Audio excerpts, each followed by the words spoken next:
নিয়োগ পরীক্ষা যেমন প্রাইমারি, এনটিআরসিএ বা নিবন্ধন, ব্যাংক এছাড়াও বিভিন্ন প্রতিযোগিতামূলক পরীক্ষায় অংশ নিতে যাচ্ছেন, এই ভিডিওটি তাদের জন্য অত্যন্ত গুরুত্বপূর্ণ। আমরা আজকে গ্রুপ ভার্বের কিছু গুরুত্বপূর্ণ বিষয় নিয়ে আলোচনা করব। প্রথমেই আমরা দেখতে পাচ্ছি ব্রিং অ্যাবাউট। ব্রিং অ্যাবাউটের বাংলা অর্থ হচ্ছে ঘটানো। For example, he tried to bring about a quarrel between them. 2 number, bring down Bangla অর্থ নিম্নমুখী করা। For example, the good harvest ব্রট down the price of rice. Bring fourth Bangla অর্থ উৎপন্ন করা, যেমন the timely rain brings fourth good crops. সাধারণত এই group ভার্বসগুলো সেন্টেন্সে দেয়া থাকে এবং তারপর সেগুলোর ইংরেজি অথবা বাংলা অর্থ জানতে চাওয়া হয়। এরপর রয়েছে ব্রিং ইন, এর বাংলা অর্থ দেওয়া। For example, his property brings in 5,000 a year। 4 নম্বর, ব্রিং অফ বাংলা অর্থ রক্ষা করা। For example, he brought off the passengers on the wicked ship. Bring out এর অর্থ প্রকাশ করা। For example, the publisher has brought out a new book. Bring through এর অর্থ আলোকে আনতে সহায়তা করা। The new medicine has brought the patient through. সাধারণত যখন প্রশ্নে এগুলি দেয়া থাকে তখন সেন্টেন্সের মধ্যে এটি দেয়া থাকে এবং এ বি সি ডি 4টি অপশন দেয়া থাকে এবং bring about, bring down, bring fourth বা ব্রিং ইন এভাবে 4টি অপশনই দেয়া থাকে। অর্থাৎ ব্রিংকে দিয়েই 4টি অপশন দেয়া থাকে, যেটা আমাদের কাছে অনেক বেশি কনফিউজিং লাগে। তাই এগুলো মেমোরাইজিং এই পার্টগুলো যথাসম্ভব ভালোভাবে মুখস্থ করা এবং প্রতিনিয়ত প্র্যাকটিস করা অত্যন্ত জরুরি।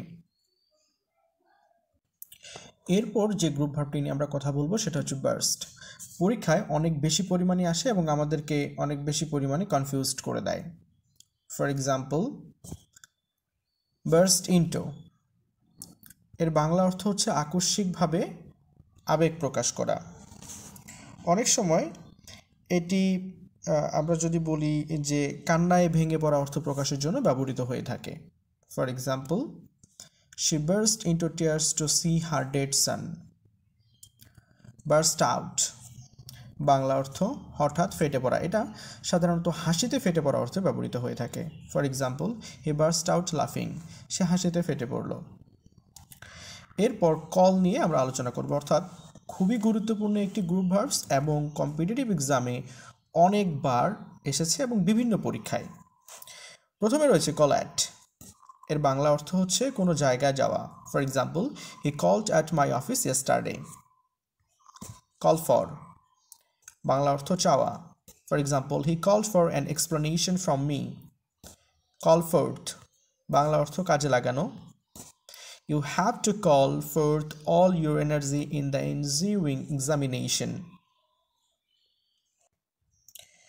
এরপর রয়েছে কল ফর, এর বাংলা অর্থ হচ্ছে চাওয়া। For example, he called for an explanation from me. Call forth কাজে লাগানো। For example, you have to call forth all your energy in the ensuing examination. Call in ডেকে পাঠানো। Please call in a doctor. এরপর রয়েছে call off, Bangla অর্থ বাতিল করা। For example, the strike was called off.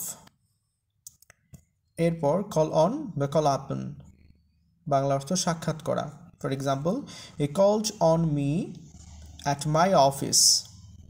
Call out Bangla অর্থ চিৎকার করা।